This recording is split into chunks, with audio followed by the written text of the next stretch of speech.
As the operation to capture the DFW International Airport was underway at the opening of the invasion,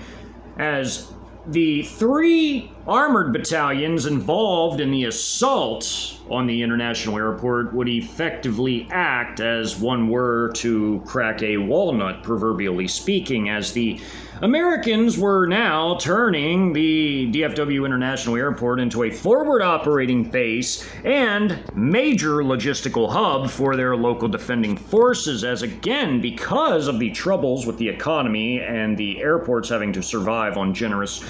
regime handed out subsidies from the state and federal regimes, including the airlines themselves. These sites were frequently converted to military usage, as the regime who was paying for the existence of these facilities through the economic troubles could use them however they seen fit. And thus, these were converted into massive logistical bases, as well as just forward operating bases in general, as they had an enormous capacity for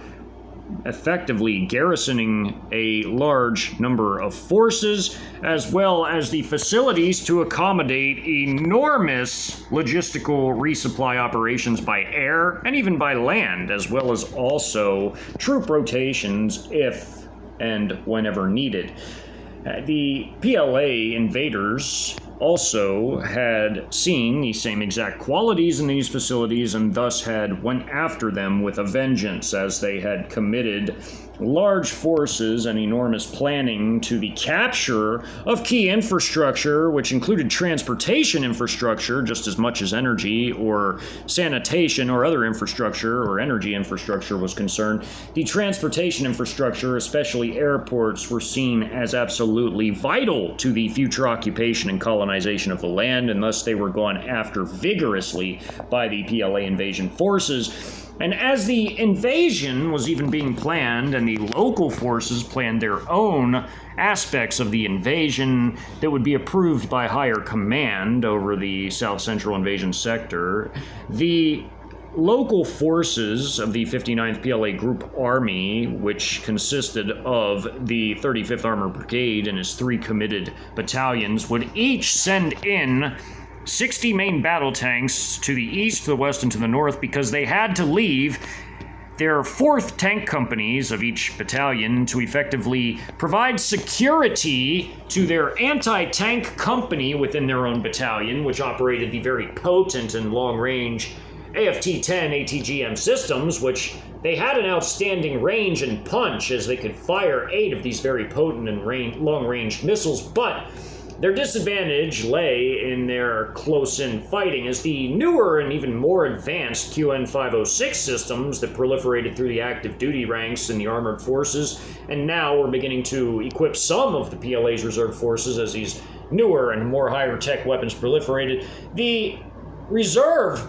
group armies, the vast majority, still operated these AFT-10 systems, but these were still exceedingly potent systems nonetheless, because of their single firepower capability per vehicle, as each one alone could carry 8 of these very powerful ATGMs, and they had their range advantage as well. And these could destroy not only vehicles, but a number of other types of targets, and thus were still extremely effective weapons on the modern fluid battlefield.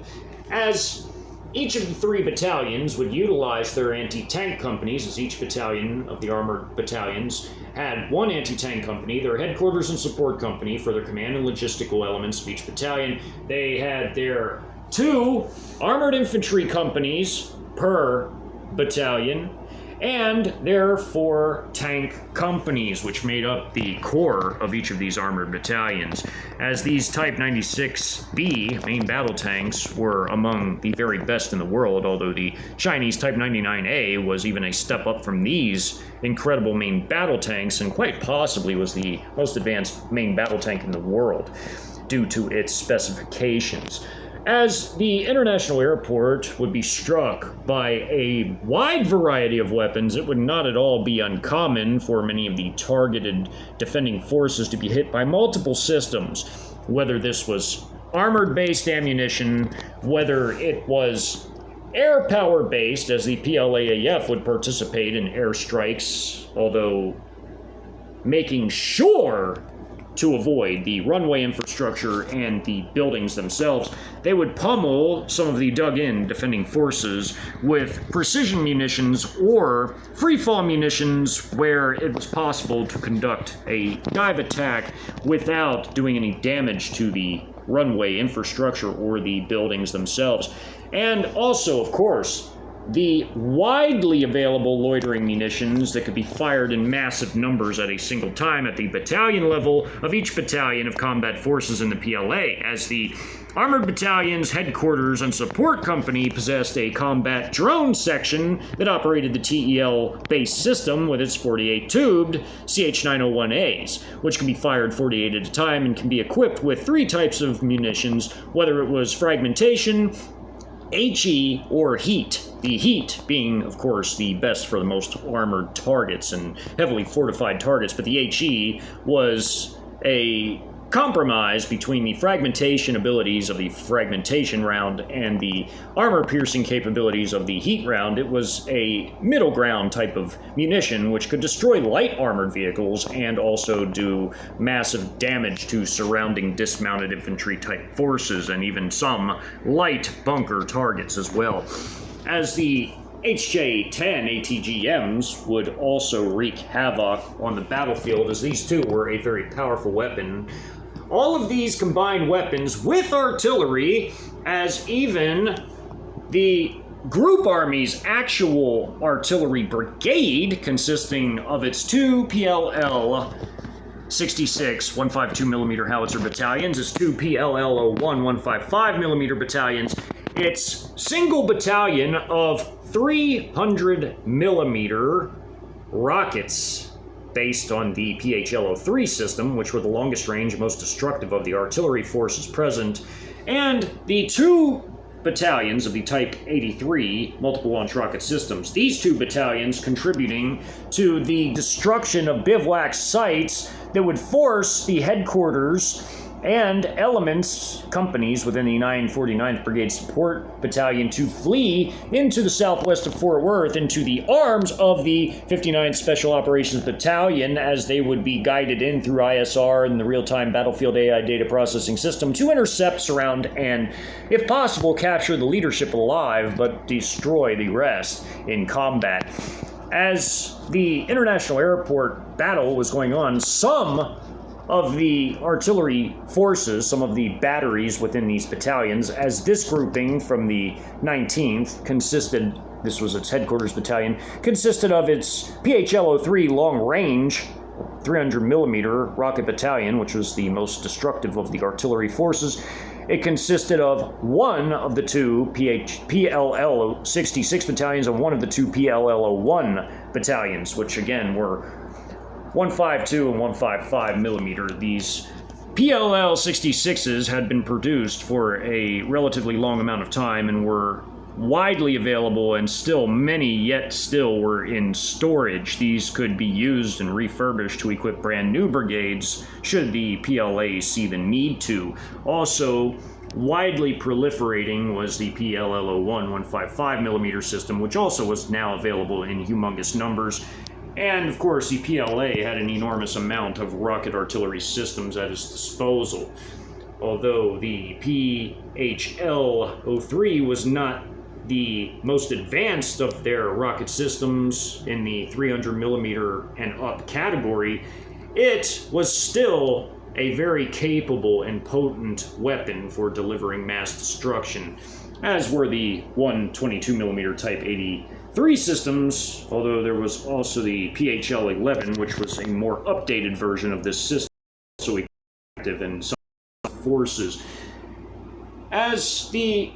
armored forces would smash the outer defense ring around the airport, this operation was really a multi-phase operation, with the first phase being to have the armored forces move into position from their CCP regime properties to begin to surround the area before moving in to destroy the outer defenses, as the air assault troops arrived on scene first because they were faster and more mobile and could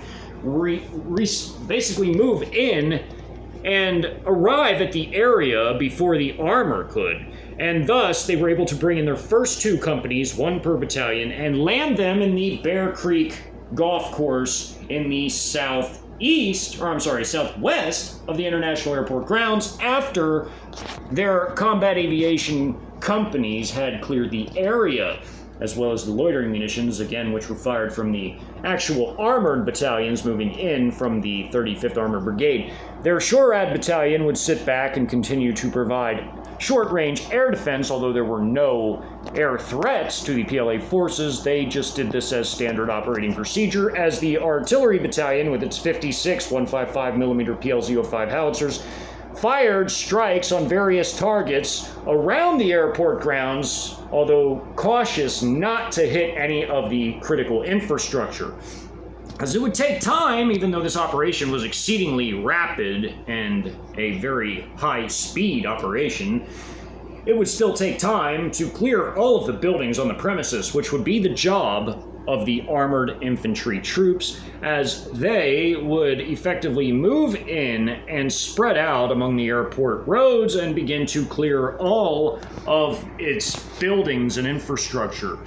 As in the south, forces of the 16th Infantry Division would end up meeting the same forces of the 35th Armored Brigade that assaulted the International Airport, as the 2 air assault battalions would effectively be left to occupy the airport once it had been officially captured, and the 3 armored battalions and 2 mechanized infantry battalions from the 16th Infantry Division moving north through Grand Prairie would meet in the center of the Metroplex, as Grand Prairie was also the site of an Army facility known as the Taylor Army Heliport, which was actually the home of, which is right here, which was actually the home of the Charlie Company of the locally based 949th Brigade Support Battalion. As all of the armories of the National Guard throughout the Metroplex have been hit by tactical, ballistic, and cruise missile strikes, as well as some air strikes and artillery strikes, of course, as the artillery was massive, the forces had by now already mobilized and were out and about in their bivouac sites or actually assigned to areas to defend, and now they were being aggressively gone after by all of the various PLA forces present, as the various 59th Group Army combat elements, as well as the artillery forces of the 59th, as well as the air assault forces of the active duty 83rd Group Army's Air Assault Brigade, attached to and under the command for the time being of the operation of the 59th PLA Group Army. As now the forces moved in, the airport facility was a massive facility consisting of its core with its main terminals. Between its terminals, its inner runways was a diagonally facing northwest, effectively, runway with a berm and outer service road, and of course the ring road which went around the entire airport beyond that. Between the berm and the airstrip was an empty field where M19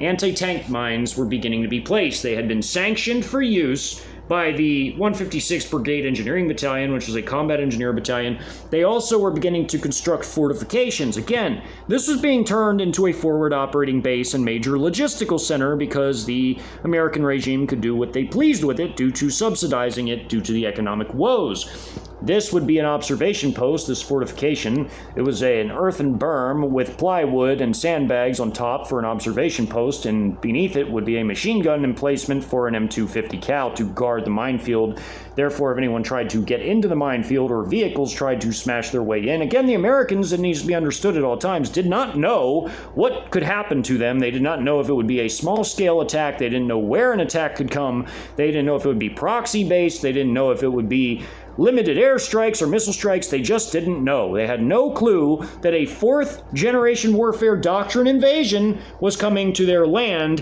which fourth-generation warfare entailed that the Trojan shock armies would be the key movers of this doctrine, as they would be the ones that actually broke out of their CCP regime properties in hiding, as they had spent decades, literal decades, plural, as it had been over 20 years, stockpiling logistics for the day of the invasion on all their various units, CCP regime properties, to which these units were assigned. All their logistics were prepped and ready to sustain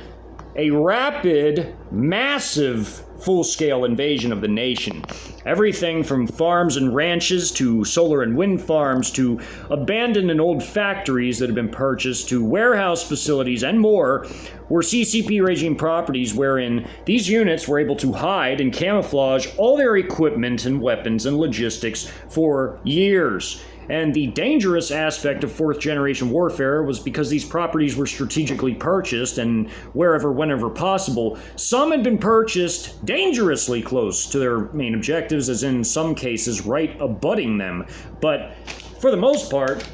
many of the CCP regime properties were only mere miles away from their objectives, as they could rapidly get to their objectives. It would be effectively a lightning strike or, again, a karate chop to the throat of America. They went straight for the jugular. As this airport facility had its car rental road, this was the main airport road in the south. As these forces would land in the Bear Creek Golf Course, they would disperse to the west and east as all the air assault infantry troops came in there and their mortar companies on the ground and spread out. They would basically disperse east and west and cover the entire south of the international airport, as the 3 armored battalions each sent in their 3 tank companies apiece. 60 Type 96B main battle tanks would strike the north.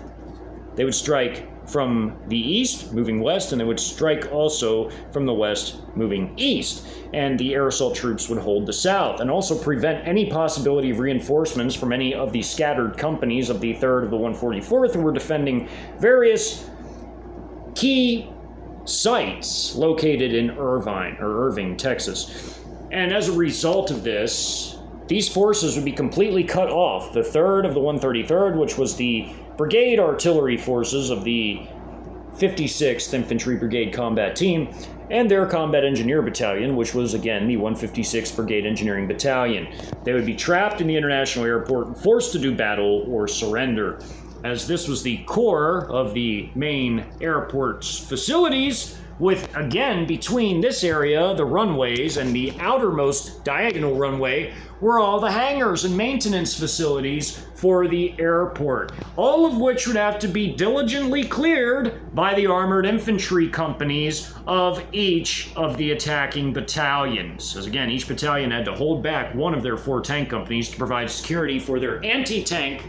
companies and their headquarters and support companies, which again were the command and logistical elements of the battalions, of each of the 3 battalions. They each had their command and logistical elements in their logistical, or their headquarters companies, and they had their anti-tank company. They had 4 tank companies, 2 armored infantry companies. 1 tank company in each battalion would have to be held back, so 60 main battle tanks would attack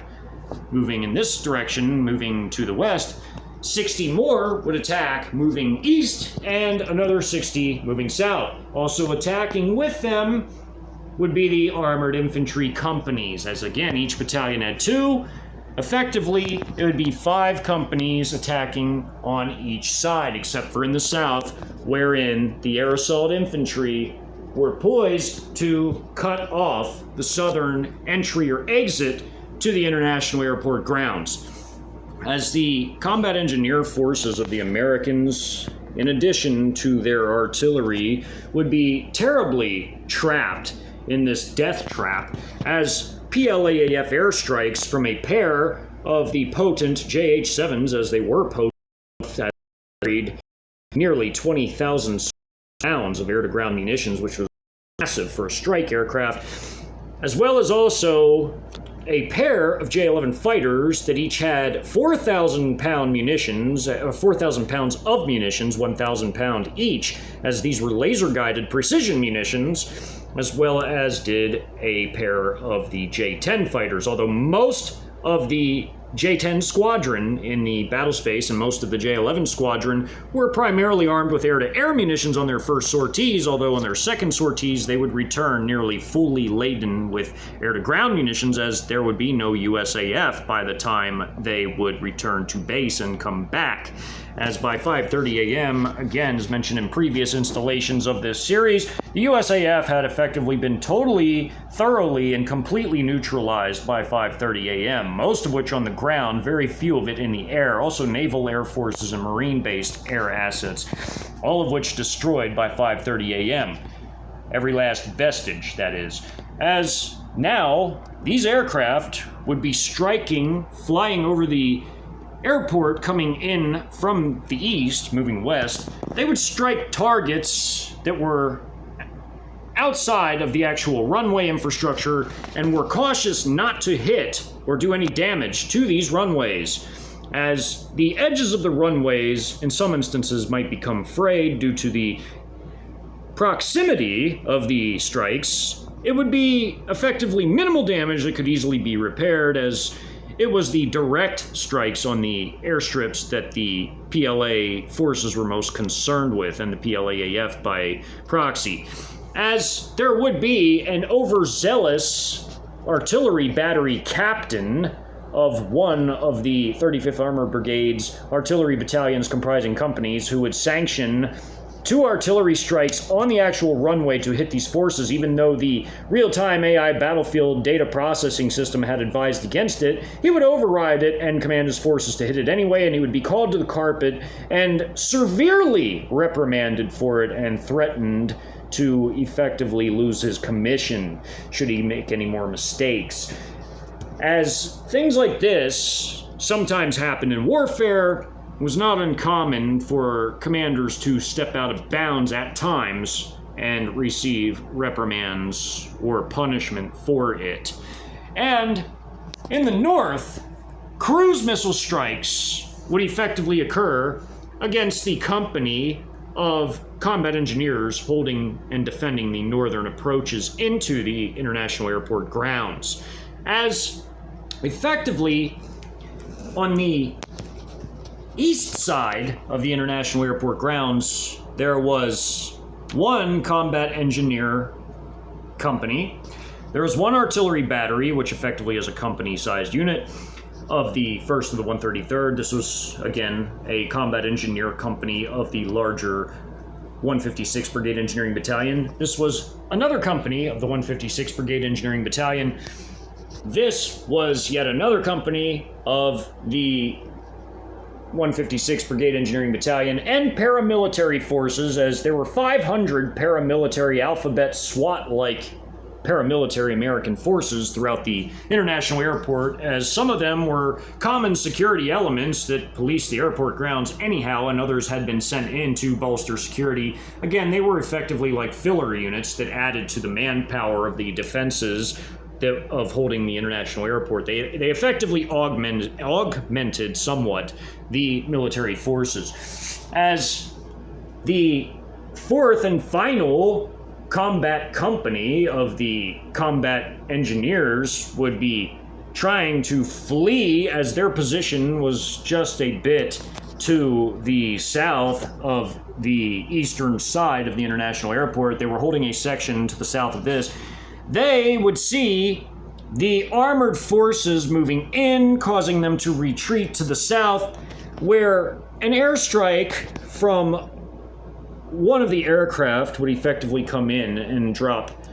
2 precision munitions, destroying paramilitary forces in this area, as the Brigade Engineering Battalion's company here, of the 156th Brigade Engineering Battalion, one company that had been holding a position here just to the north. As again, these areas are relatively spaced apart. This was approximately a mile to the south of this area right here. And as they tried to cross the car rental boulevard, they again would run into a savage ambush, as again, the air assault infantry troops and their attack helo gunships that would support them of their combat aviation companies would see these vehicles and troops coming from literally exactly where they were, as their ISR capabilities were literally seeing every single solitary development throughout the entire area. As it must be always remembered, all the PLA forces at the squad level have a quadcopter reconnaissance asset, which all work together to map out the battlefield in real time with the high altitude drones, which there were many of them, as well as the satellite-based ISR capabilities, all overlaying to map out the area in real time, constantly updating their combat data links at the squad level that each squad level NCO possesses to see where everything is, enemy and friend, as these also act as transponders for the real-time AI battlefield data processing system as it updates the information of where enemy and friendly forces are for the PLA troops, and also sending down pre-prepared targeting packages for everything from artillery to airstrikes and missile strikes and more, and also guiding the maneuver elements on their movements and how to attack and where to attack and what weapons to use. This is a highly efficient AI system, and again, it literally updated the troops on the ground by the literal second.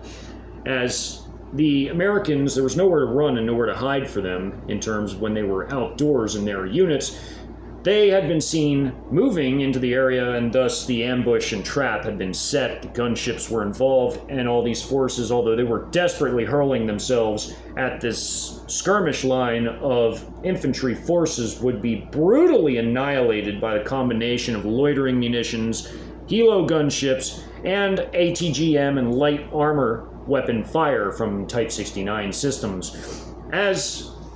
the fighting was initiated by the air assault combat aviation companies as they came in their attack helo gunships and annihilated these ground forces along with loitering munitions. The landing zone in the Bear Creek Golf Course had been established, and now these troops were dispersing. At the same exact time as this was occurring, the forces of the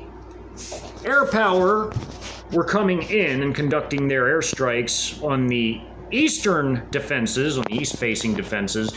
and the armored forces were now moving in from the northeast and the west again, as they used their range advantage, as around the airport grounds, for the most part, there were scattered housing developments and business parks, industrial parks, as well as also empty lots and fields where they could use their range advantage of their main guns, their 125mm main guns on their tanks, as well as also their HJ-10 ATGMs from their anti-tank companies, as well as also loitering munitions, and the air power adding to the carnage, and even some cruise missile strikes from DH-10As fired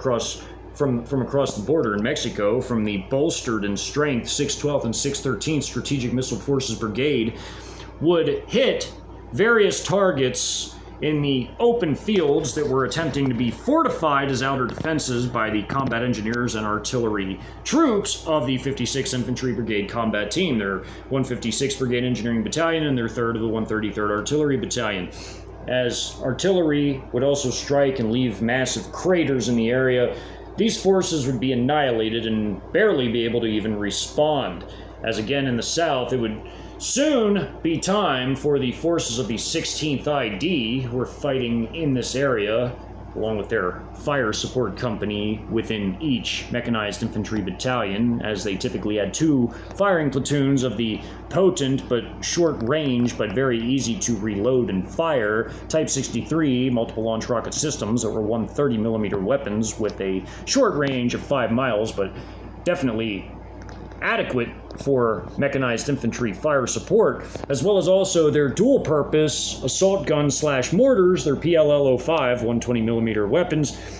These mechanized infantry battalions, combined with the same armored battalions that had assaulted the international airport, the 3 that attacked from the different directions, would effectively move in on and annihilate the 3rd of the 144th Mechanized Infantry Battalion, which was split up in different defensive positions throughout Irving, defending key sites. In the meantime, however, as the battle was just getting underway and the air assault forces had made their landing, artillery, including again even howitzer artillery fire, coming in from a battalion of PLL-66s and one of the PLL-05s, but not the 300mm that was firing elsewhere at this time, were hitting targets in the international airport. as these dashed lines indicated, along with their own artillery from within their 35th Armored Brigade, massively hitting various targets with precision and in some cases mass fires, as the FDC forces would get the pre-prepared strike packages that were sent down from the artificial intelligence real-time battlefield data processing system and would assist these artillery forces with putting massive steel on the target, as the artillery saying went, as 152 and 155 shells would ravage this battlefield, but doing so without hitting the critical infrastructure, except again in one case where an overzealous artillery captain of one of the firing batteries had overridden the advice from the real-time AI battlefield data processing system and would be severely reprimanded for it. As we go to the first main armored battle at the international airport, all of which were occurring roughly at the same time, and was moving in from the west, moving eastbound, they would enter a force of the combat engineers. One combat engineer company from the battalion, the 156th, they had been preparing defenses and trying to plant minefields in the outer airport grounds, as again, the Americans didn't know what to expect, as the invasion would kick off after the Sino-Russian naval drills went hot. The Americans did not know what to expect. They thought it would be a very small attack, but it ended up being a full-scale fourth-generation warfare doctrine invasion. As also, flying over the area was a H-20 heavy stealth strategic bomber aircraft, one of the two that were assigned to this battle space, that was about to hit strategic targets, namely aviation-related industries and offices to the immediate east of the international airport itself. As it circled the area like a vulture about to swoop down on a carcass, this aircraft prepared to drop many thousands of pounds of HE on top of large areas of the city. So again, there were two of these enormously destructive aircraft, each one carrying 45 tons or 90,000 pounds of air-to-ground munitions, which annihilated huge areas, as this aircraft was 52,000 feet in the air dropping these munitions. The urban space below effectively resembled much like this, as also massed artillery fires could achieve the same result. These aircraft were enormously destructive on everything that their munitions rained down upon, and the city below would be horribly gutted as a result, and many thousands of innocents would die as a result as well. Although they were not directly targeted out of malice, the BLA forces bent the Geneva Conventions near breaking point at times, but they ravaged this area, and collateral damage was enormous as a result. And all of this firepower, including the artillery, raining down on the city was simply of a monumental quantity. The destruction itself was, as it can be said, unquantifiable. It was devastatingly terrible, as the ultimate objective of the armored infantry companies in each of the attacking 3 battalions would be to storm the airport terminal buildings themselves and the hangars and thoroughly clear them. They would move through these facilities exceedingly tactically, like so, just as they did in the Meacham International Airport and others, and they would tailor their tactical formations accordingly, whether it was a squad breaking into half-squad stack team type forces, or whether it was full squads cooperating together, or full platoon activities in even larger buildings. They would be thorough in their tactical operations, as these forces were highly trained in building clearance procedures, as much as they were in field combat. As we go to the western side of the International Airport grounds, the outer fence right here, the outer ring road outside of it right there, these forces were operating to the north of the Bear Creek Golf Course. This was a good bit to the north of that. This was nearly a 2-mile by 1-mile area in diagonal terms. And as these forces moved in, again, 3 tank companies of each of the attacking battalions were sent in first, as they conducted a pincer-like attack. And again, the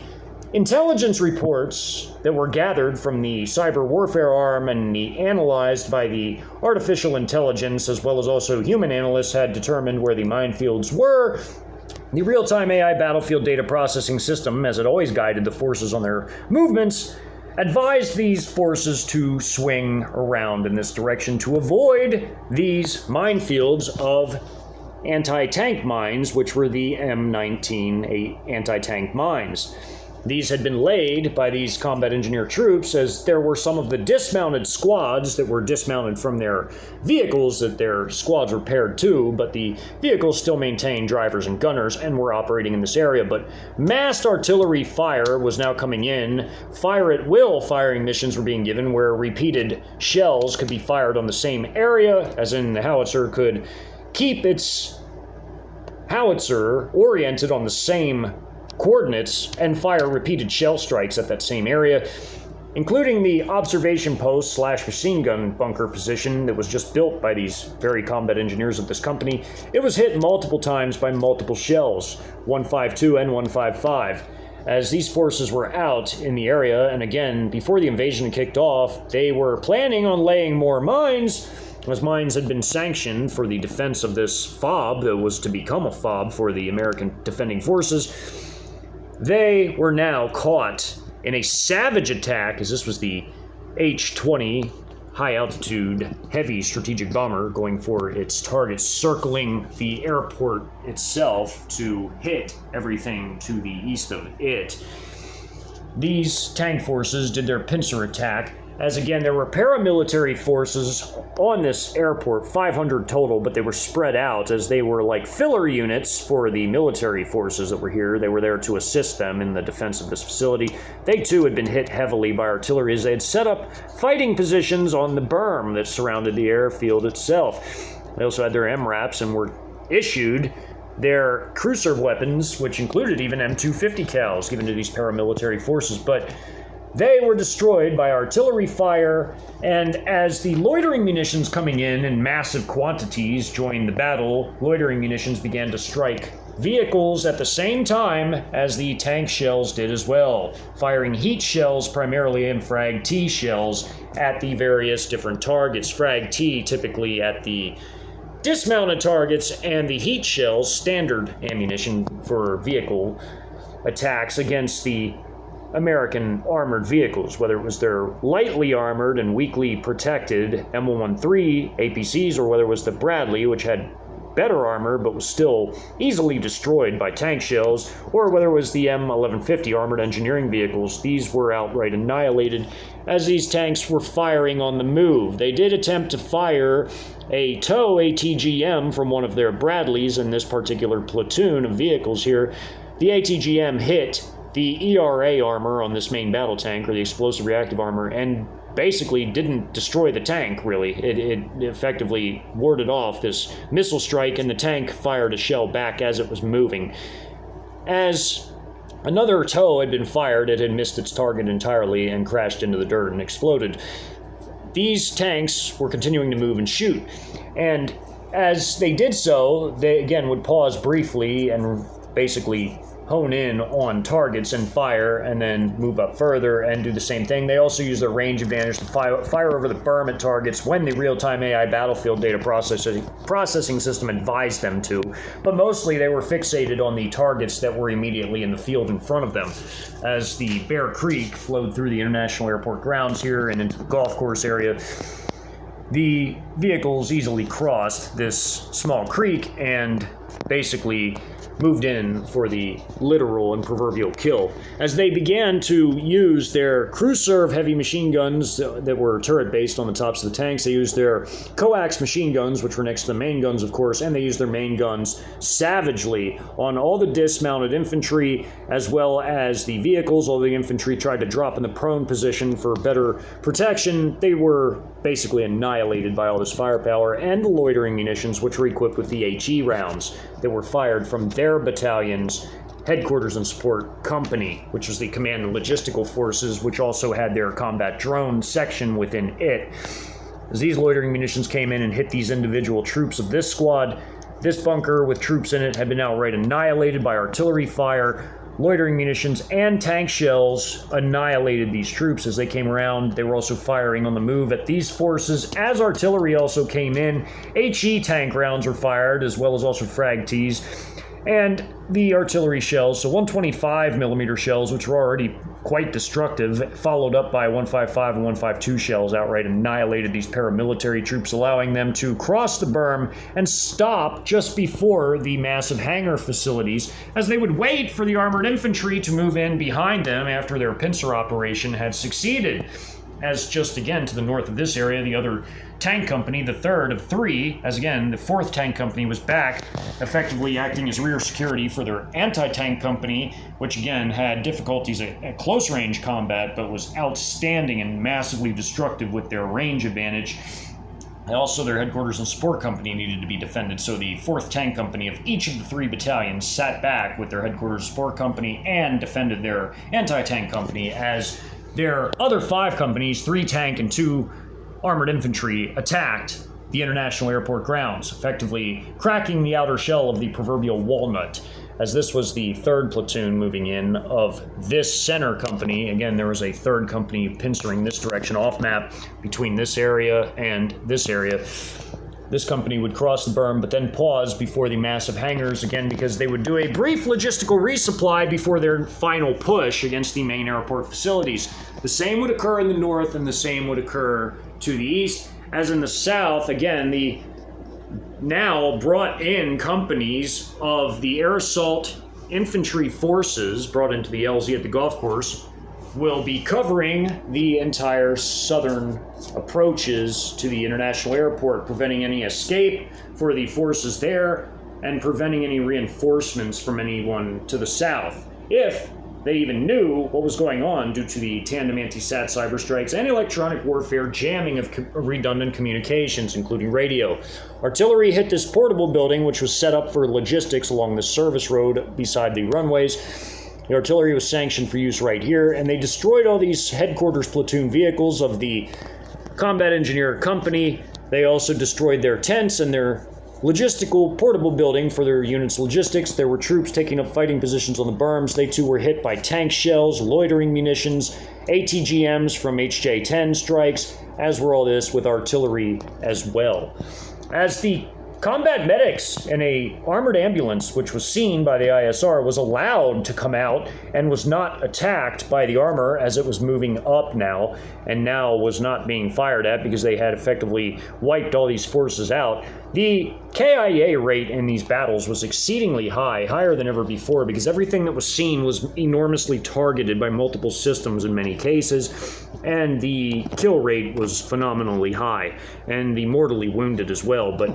the armored ambulance was not deliberately targeted, as it was a medical vehicle and it did not have any weapons equipped, so it was permitted to move through the area and check all the deceased to see if anybody was even still alive. Even the PLA forces would send in their own combat medics last, after their armor had secured the area, after their platoons had moved into their final position of the center company, while the pincer companies actually moved into the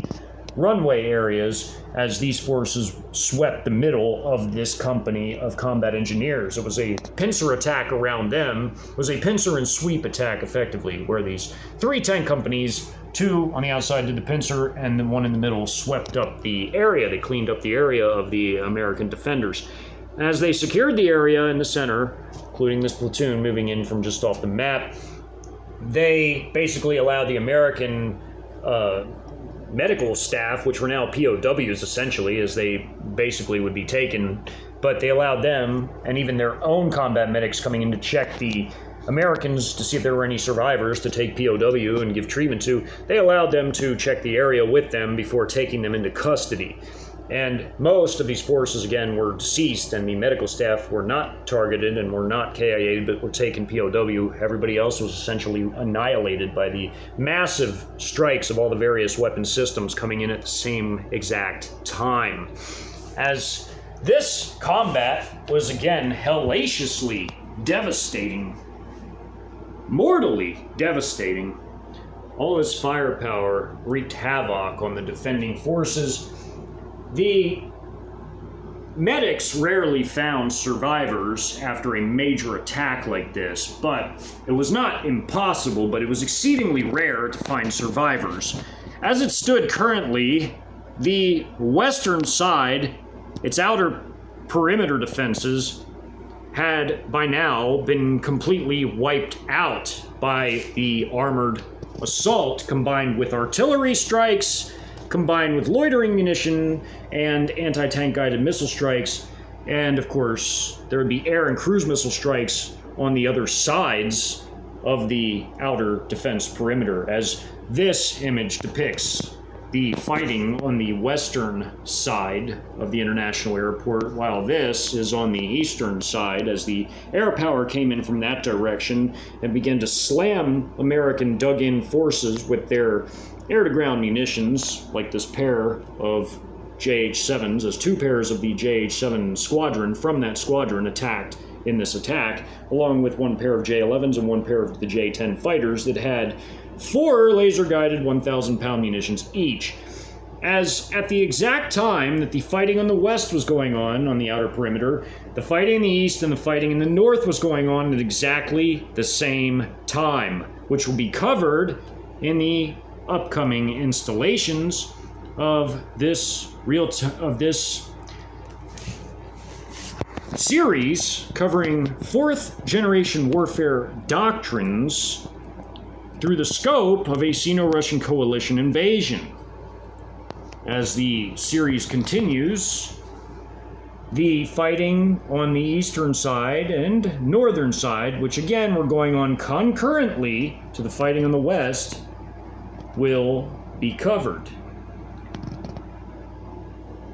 Next will be the fighting that occurred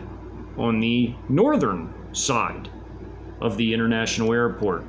in the following installation. Next.